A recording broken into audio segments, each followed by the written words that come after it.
Welcome into TDN Against the Spread. I'm It's always this every laughing at time. the beginning because I always see my face on the money sign, and I'm like, well, it's a beautiful thing to see face on the dollar. That's exactly right. Jake Arians, Jamie Eisner here as we are going to discuss Week 11 in the NFL. We've got a excellent Thursday night football game tonight between the Arizona Cardinals and the Seattle Seahawks, a division we all know very well that is going to really set the tone, I think, for this week of football with a absolute, what I am calling must win. I called it a must win on the podcast earlier this week after Seattle took a loss, and I'm calling it a must win tonight.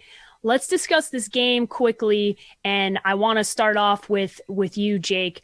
What do you think is going to happen in this one? There's a couple of injuries lingering with the Seattle Seahawks. Looks like Tyler Lockett's going to play. Chris Carson might sit out again. You get Kenyon Drake back for the Arizona Cardinals. How do you see this one playing out? This is really close to being a stay away for me, but I like the Cardinals getting points here. I don't know how you can't. I'm going to go with the Cardinals to win this 31-28. You're also getting the three. They're 3-point underdogs. I hate that Seattle's lost three in a row. You're putting the pressure on Russell Wilson to bounce back and play really well, which I expect him to do. But 10 turnovers in 3 games, the way that he's played can't be ignored. The way that defense has played, you can't be ignored. And the way that Kyla Murray has played and the confidence this Cardinals team's playing with, Kenyon Drake back, Chase Edmonds, Christian Kirk's really become a complimentary piece, DeAndre Hopkins. I think it's a bit of a shootout, but I have to go with my gut and lean with the Cardinals here. They own them up there. They've always played well in Seattle. So I'm going to take the 3, but I'm going to take them to win outright 31-28. I like it. I like the pick. I like the confidence in choosing the Arizona Cardinals to go up there and beat the divisional foe. This would be a massive win for the Arizona Cardinals, and it would be a massive step forward for Kyler Murray and his MVP campaign, Jamie, because I think at this point, you really have to evaluate Kyler Murray as a legitimate MVP candidate. Do you agree? He's definitely in discussion. He's not in the number one option right now. That's still going to be Patrick Mahomes. But this is going to be the big game. This is going to be, can Arizona break out on a national stage and show they're for real? Because it's such a weird team to evaluate because they come out of their bye, they lose to Miami at home, and for all intents and purposes should have lost to Buffalo last week at home as well. So I think some of the hype around this Arizona team is maybe a little bit misplaced. I mean, if that Hail Mary doesn't complete, which it shouldn't in 99% of instances, we're talking about the Cardinals in a completely different light. But nobody is playing more poor football right now than Seattle. I mean, the defense has been a problem all season. They had some flashes last week, but it was Russell Wilson that helped cost them the game with multiple turnovers, 10 turnovers in his last 4 games. These are 2 teams that desperately need a win. They're probably both playoff teams because it's going to be tough to find one of these other NFC teams to come up and get them that's not currently in the top 7 right now. But this could be Arizona's chance to really shine and say, we are contenders for real. Pay attention to us, rest of the NFL and rest of the nation. Yeah, being on national TV helps in these discussions, right? If you're talking about MVP or you're talking about some of these other things, it will go a long way for Kyler Murray to go 1v1 with Russell Wilson and get the better of him for the second time this year, because they've already beaten Seattle this year. So if they go 2-0 in this division against Seattle, that's a really impressive opportunity for Kyler Murray and this Arizona Cardinals team. Now, we like some player props in this game. Jamie, specifically, you like a couple player props in this game. You like Chase Edmonds and you like Kyler Murray. Why do you like these specific player props tonight against the Seahawks? Well, let's start with Chase Edmonds, who is going to have a significant role in the offense, regardless of Kenyon Drake's status, who I believe is going to play in this game. He's got at least 3 catches in 7 of his 9 games this year. Last time these 2 teams played, caught all 7 of his targets for 87 yards back in week 7. He's averaging 3.6 catches per game. So I think this one is pretty easy money. The juice is a lot. Like, it's minus 171 at last check. So you're not going to get a lot of value here, which is kind of why I threw on an untraditional second bet here for Thursday Night Football. And that's Kyla Murray's rushing total. I took this last week and it cashed. It's still at 60 total rushing yards. He's got at least 61 rushing yards in 7 of his 9 games this year. He is running at a historic pace right now. He is just, I mean, you think about the 10 touchdowns he has on the ground, but he's running all over the field. He's going to need to in this game. And he's averaging 67.1 rushing yards per game in total, almost 69 rushing yards per game on the road. I don't see him slowing down here. He's going to need to use his legs in order to win this game, and I'm excited to see that play out once again on Thursday Night Football. Jake, do you agree? Do you like these player props, especially the Kyler one? I think you're playing the Seattle team that has taken a licking, right? We have done our dunking on this defense as deserved. They played a little bit better last week. It wasn't all on them when Russell Wilson's throwing the ball away like he was. Is this going to be one where Kyler Murray is going to have his way? You like that player prop? I do, because the difference here is Jamal Adams didn't play the last time they met a few weeks ago, and they've been blitzing him. If you're going to blitz Kyler, nobody's really getting home. Nobody's taking big shots on him. He's running the ball in those instances, getting to that 60 yards. I think it's going to be tough, but it's all on him. He knows that. To beat this team twice in the same season is huge. To do it in prime time twice could put this Cardinals franchise on a different trajectory that it's been on, and also is going to give them the inside track to winning this division. I don't like the matchup with the Rams. They still have to play twice. But if you beat Seattle twice, you have the inside track to win the division. I also like to Chase Edmonds. I think that's an easy one. He's the better of the two backs to me. He's played better all year. Great catching out of the backfield. So I like both of them. I think Kyler's probably a little harder to get to, and Jamal Adams is the question mark there because he didn't play in that last game. Can he shadow or make a big play on Kyler? I don't know. I don't think so. Man, shadowing Kyler Murray seems like one of the things I would like to do least. Like, good luck. Good luck trying to shadow Kyler Murray. He is slippery. Good luck trying to catch that man. He is so fast, and he has been just so tough for any defensive player. So I don't think it matters if it's Jamal Adams or whoever the hell it is. Good luck catching that dude. It has been so hard so far. He's an RC car. Like every time he gets going, it looks like just somebody hit the button and goes, and he's just off and running. Like it is remarkable. Like, I mean, what he is doing, because there are a lot of different styles of quarterback runners that we've seen over the years. And just right now at his age and the fact that nobody's caught up to him yet. I mean, whether you want to say RC car, marble on ice, whatever Joystick, analogy you want to use. He's got a lot of nicknames so far. People are having fun with it. I love what you said though, yet. They all get caught. Michael Vick got eventually. Caught. Yep. What Kyler hasn't done is spun out the wrong way and somebody be there waiting for him, or somebody's blitzing off that backside and catches him. He doesn't take a lot of shots. That's what I love about that he runs this much. He hardly ever gets tackled. If he does, he gets drugged down. He goes out of bounds. He took a couple shots trying to make some plays last week to come back and beat Buffalo. If he takes some shots, I want to see if he can get up. That's the big question mark. But they all get caught. Every running quarterback I've ever seen eventually gets caught trying to make something happen, and they get hurt. Then you're not the same guy. That's the big question mark with him. I only say Jamal Adams because he wasn't there last time, but you're talking about a dynamic guy in the back end space. They blitz him a ton. He's fast enough sideline to sideline to keep up with him. Whether he can do it or not, we're all going to get to watch because it's in prime time. It's going to be a hell of a lot of fun. Yeah, I'm really excited about this Thursday night football game. We've got excellent primetime matchups this week. As we discussed on the TDN Fantasy podcast, we're all very excited for all of the games this week that are matching up on primetime. It's time to talk underdogs, guys. So Jake already told you he likes the Arizona Cardinals as an underdog, but he also likes the Tennessee Titans going on the road to play the Baltimore Ravens. And it's a 5-point spread now. So their Titans are getting 5, was 6, moved to 5. So it would seem, Jake, that there are others out there in Vegas land who agree with you as well, which is why this land ended up moving. So I'm going to take the Ravens to win, I think, a really close game.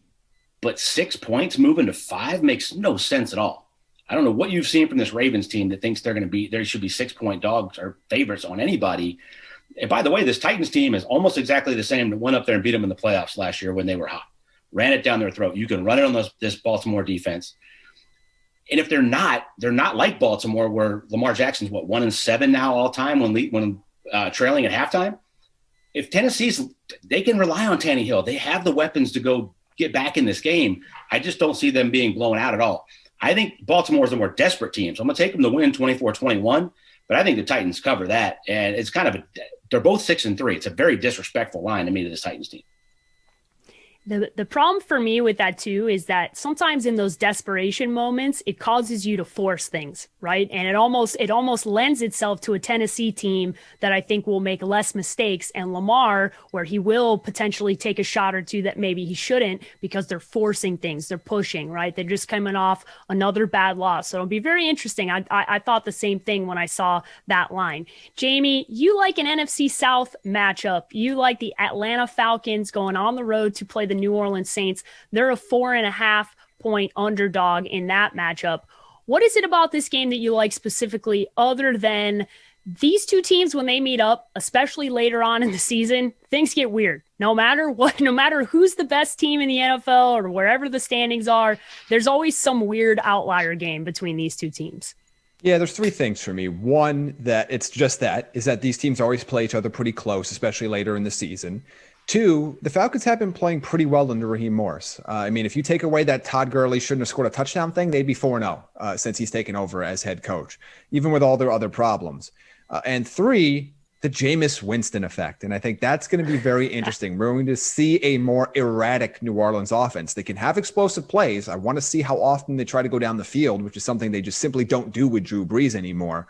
But it's also going to lead to some mistakes. And I think this is going to be a New Orleans offense that can put up points, but might have some rough spots trying to get there along the way. So I'm excited for this. Calvin Ridley looks like he might be able to be back. The Falcons have been operating offensively at a high level all season. That's not a surprise. They should be able to here as well. The Saints secondary isn't bad per se, but they also haven't been unbeatable. Like they're closer to the league average than I think the average person would realize in total stats. So I think this is going to be a really exciting game. I'll take the Saints to maybe catch it by 2 or 3 points in the end.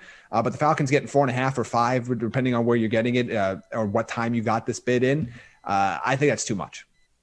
Yeah, it'll be really interesting, especially with the Jameis Winston tendencies, right? If you get a couple of turnovers, all of a sudden this could be an ugly one, right? All of a sudden this changes this dynamic, and very quickly. I like that you brought up the fact that Atlanta has played some pretty good football since they made the change at head coach. So as you said, they could be 4-0 post that change. So very interesting to see these two teams match up against each other. And as I said, weird stuff happens. Every time these two teams match up, some weird stuff happens, especially later on in the season. So I think this one's set up for even weirder expectations because we don't have Drew Brees. So it gives it even a different layer of a wild card as we head into this game. All right, the stay away game of the week. You guys both are hitting on the exact same game, which means to me, I'm like, okay, don't even go anywhere near this game, right? So this is Packers at Colts. The Colts are a 1-point favorite at home. I'll go to you first, Jake. Why are you in the camp of, I don't want to touch this line? Because I believe in Aaron Rodgers, but I've started to really believe in this Colts defense. Colts are at home. I'd like to go with the quarterback and the better coaching staff, but I'm not sure which of those two coaching staffs are better. Phillip Rivers is still throwing it too much, and you can run it down the Packers' throat, but you still have the wild card of Aaron Rodgers on the other side. I believe in this Colts team enough. I'm starting to believe in that defense, but I damn sure believe in Aaron Rodgers in the way he's playing. He's getting Lazard back. It looks like Valdez-Scantling's been really good in his absence. While I like this Colts defense, I can't get a feeling either way. Either way, I can see this game going. The Colts can win this by a field goal. They could win it by 7. The Packers could win it by 10. They could win it by a field goal. To me, I can't figure out how I would pick this one, so I'm going to stay away. Jamie, what's your reasoning behind not wanting to be a part of this line? Anything different from what Jake already said, or are you just in agreement with what Jake's reasoning is? Well, I'm certainly in agreement with what he said. The other thing that needs to be a concern for you is that I don't think Devontae Adams plays in this football game. Which I think will completely change the dynamic of this offense. Did not practice the last 2 days, did not practice today as we're recording this on Thursday before Thursday Night Football. The fact that he wouldn't even commit to playing when players are usually overly optimistic about their own status and usually incorrect about what their status will be is concerning to me. They are going to have Alan Lazard back. Valdez-Scantling has been good lately, but that scares me because this Colts defense is legit, and they've been flying around all year, and especially since Darius Leonard came back in the middle of that defense. But on the other side, I don't necessarily trust Phillip Rivers yet. He has been so erratic this year. He's been all over the place. I don't trust him to take advantage of this defense that you can take advantage of at times. And I don't know if they're going to run the ball effectively enough, even though it's a really good matchup. So to me, like Jake, I can see this being a 7-point swing in either direction. So I'm just going to stay away. Yeah, I envision if you get that performance that you got last week from Green Bay, that they were pretty lethargic in moments at home against the Jacksonville Jaguars team where they were big points. If they put up a performance like that, Indianapolis, I think, will get after that team. So you expect maybe a little bit better. If they run it like Jacksonville did, right? Yeah, like that's exactly the game plan, but they keep throwing it 40 times a game out of the shotgun with Rivers. I don't get their game plans at all. If I knew that Jonathan Taylor was what he was early in the year, and they were going to throw it to Nyheim Hines in space, I'd feel really good about it. But I have no idea what they're going to do offensively. Yeah, no offensive identity yet, and it's quite late in the season to not know what your offensive identity is. Just ask the Chicago Bears. All right, over under. You guys both agree on this one as well. An NFC South over. Shocking that an NFC South over is what the two of you are choosing, and I love it because Falcons and Saints, Jameis Winston gonna take shots. I'm all over this. I love this. 50.5. Jamie, you started butting in, so you just start. What's your reasoning here? We'll go back to a line I used on the show a few weeks back. The line is wrong. This line is wrong. If Drew Brees was playing in this football game, this is 57.5. Yeah. I would bet a good sum of money that this total is around 57. Jameis Winston, for all of his faults actually benefit Atlanta's offense, who could take advantage. So to me, this line being 6 or 7 points below the total that it should actually be is crazy to me. Because when Jameis Winston makes a mistake, as Jake and Bucs fans know, it can be disastrous. And it could be 7 points the other way. It doesn't matter how they get the points on the board in this game. You just want them. Atlanta's offense is easily able to take advantage. These two teams are averaging more than 57 points a game already this year. I don't see how this game stays this low, even with mistakes, because again, Jameis's mistakes are going to be just absolute mind-numbing killers for New Orleans, which is great for Atlanta's offense. Like I think this line is just at least 5 or 6 points too low. I will once again ask Courtney and Herbert behind the scenes to check this one, as I did with the Chargers game, right? Whereas, like, as a reminder, just pin that where Jamie's saying the line is wrong, just as a prerequisite for next week in case the bad thing happens and I have to come back and dunk on the guys. But I agree with Jamie in that I almost, you look at this and I halfway tongue in cheek saying this, but I actually believe this. Jameis Winston makes the total go up because he's going to throw a pick six. Like, it's almost a guarantee that that's going to happen. So it factors in that he has a better arm than Drew Brees at this current status in his career. And he's going to throw the ball downfield and he's going to make a mistake, and it's going to relate to more points in my mind, whether that's for Atlanta or New Orleans. So Jake, is that why you're looking at this over and you're going, that total's just wrong, like Jamie said? Well, the last time we saw Jameis Winston throw a pass against the Falcons, it was a pick six to lose the game in the last game of the season last year. He threw 10 passes last week, and one of them was directly to Jimmy Ward, who just happened to drop an interception. Now, that's in your favor because the Falcons' offense is going to play good. They're going to take advantage of it. They're going to score points on this defense. If Jameis plays great and he does push it down the field, they have the weapons to light it up as well.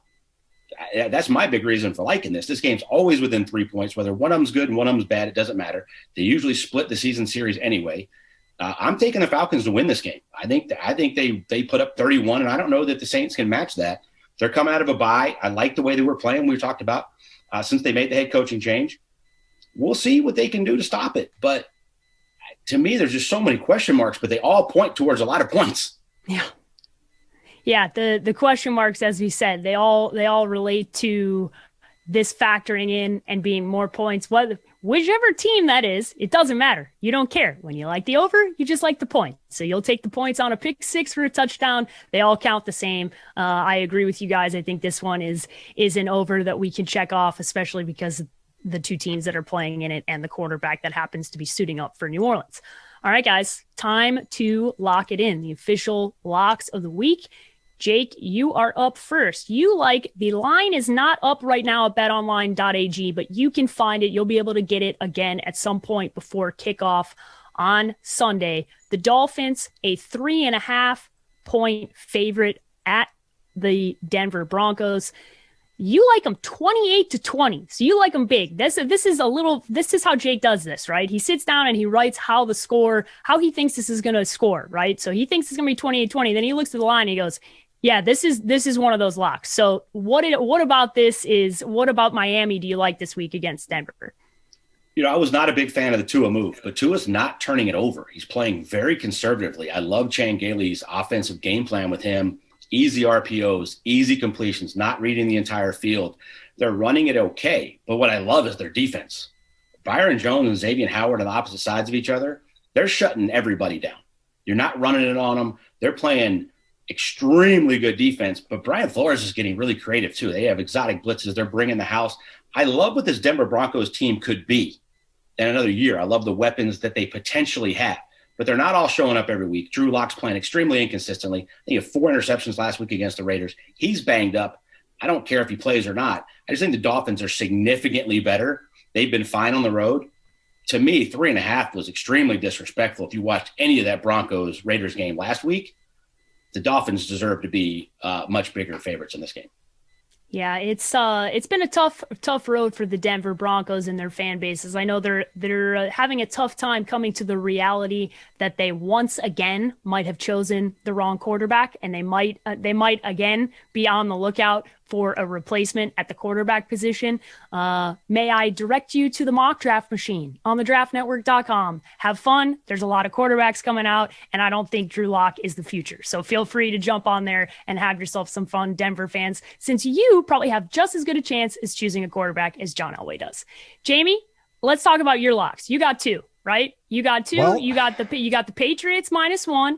All right, they're playing the Texans. I like this one, especially coming off of that win. So why don't you talk about that one first, then we'll get into the Steelers at 10.5.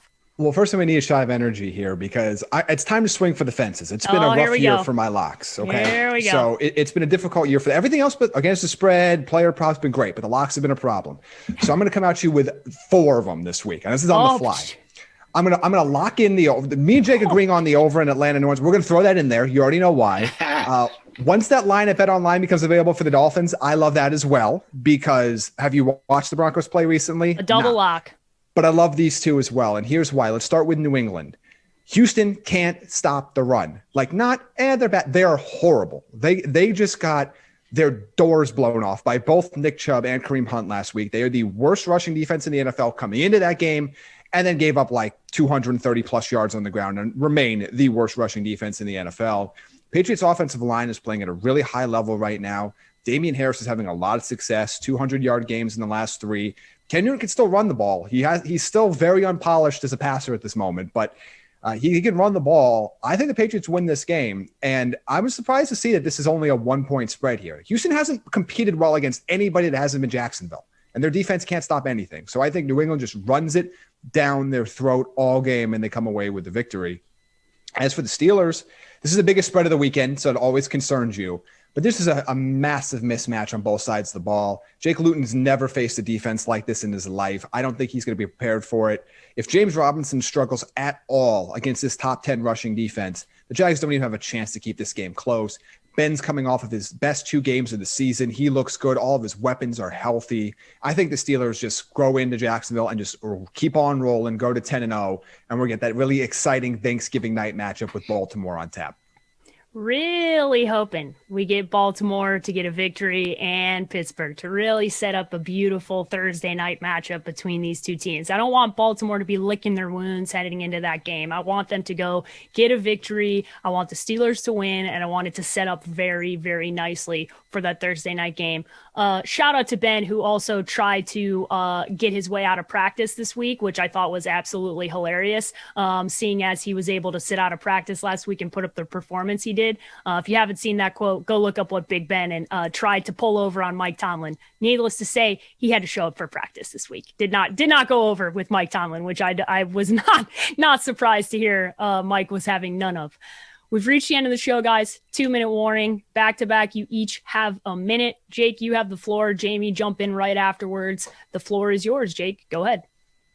So I really like this game tonight, but I'm going to give you another over that I like, and that's Dallas and Minnesota. Dallas coming out of a bye. I think they're going to put up some points. I think Minnesota wins, but I wrote down 28-24 in this game. The over was 48 when I looked at it.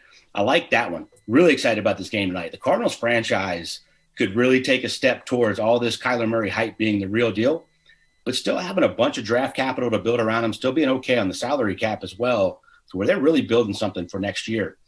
So I'm really excited about those 2 things. And I want to invite everybody to join the Buccaneers Charity Challenge to the Arians Family Foundation. You can go to arians.rivalsmedia.com. It's right up Jamie's alley. All kinds of player props, all kinds of different stuff, prop bets. And you have they're virtual coins, but you have a live leaderboard, celebrity leaderboard. It all benefits the Arians Family Foundation. And the most important thing is here helping us prevent abuse and neglect of kids, which is what the Arians Family Foundation is all about. So arians.rivalsmedia.com. Check us out. Absolutely. And you can challenge me in that. I've already got my picks in for week 11. I made my donation, got my extra chips, and I'm ready to roll. It's really exciting for anybody that's listening to the show. It's just a different version of game props that are going on. So it's exciting to see. For me, my last thought is that we've talked a lot the last couple of weeks about weather. And this is the first week that we don't have to talk about it. Like, there's going to be a little bit of rain in the Philadelphia-Cleveland game, but that's it. There are no 20-mile-an-hour wind games, no 30, no 50-mile-an-hour gusts. None of the stuff that's going to affect your betting, the totals, your fantasy teams. This is going to be one of those rare late season weeks where we really do not have to factor in any weather messing up our bets or fantasy or taking players out of the game that we really like. So enjoy it, because as we get into weeks 12 and beyond into the postseason, those are going to be major factors, as we've seen already a couple times this year. It's nice not to have to worry about it this week. So I'm very thankful for that as we head into Thanksgiving week next week.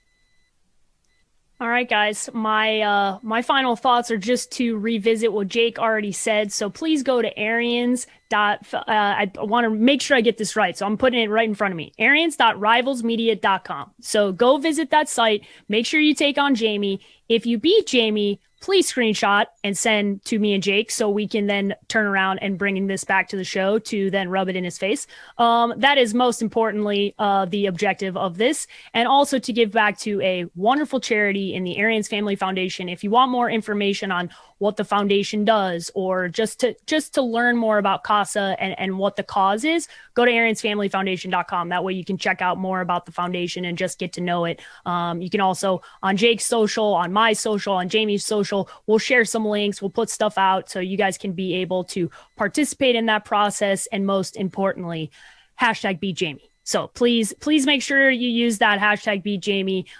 Send us the screenshots. It will be a lot of fun, especially in a phenomenal matchup on Monday Night Football. Tampa Bay, LA Rams, going to be a good one. I think it's going to just really live up to all the hype, guys. So I appreciate everybody joining us today. Jake and Jamie, tell everybody how they can follow you guys on social media. This is your last opportunity to get a cheap plug out of the way, Jamie, so I'll let you go first.